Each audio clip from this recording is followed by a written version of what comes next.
Jo tinc molt i molt bon record. Era una escola petita, ens coneixíem tots, tots eren gent del barri, tant els alumnes com gairebé els professors. És que és molt familiar. Jo sempre, en el fons, allò quan penses en les coses de petit és gairebé com si pensés en la família, no?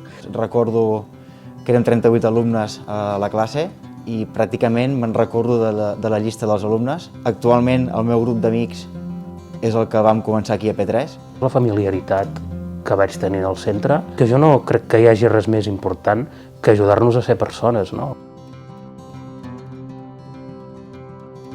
El companyerisme, l'amistat, l'esforç, el sacrifici, doncs intentar, diguéssim, esforçar-se i, diguéssim, treballar sempre pel bé comunitari, no? I intentar, diguéssim, tot allò que fas que tingui una repercussió amb el teu entorn més proper. El respecte, l'educació, sobretot de respectar els companys, el sacrifici, amb el treball teu diari i l'esforç i el sacrifici que fas pots aconseguir les coses.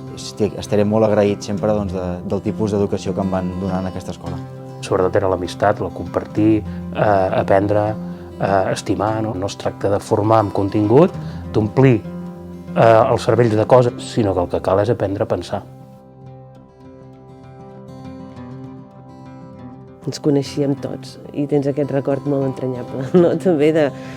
Jo és que tinc molt bons records de petita. Quan teníem tarda d'esport ho celebràvem com un dels dies més feliços de la nostra vida. Ho recordo, bueno, amb molta alegria, la veritat. Il·lusió.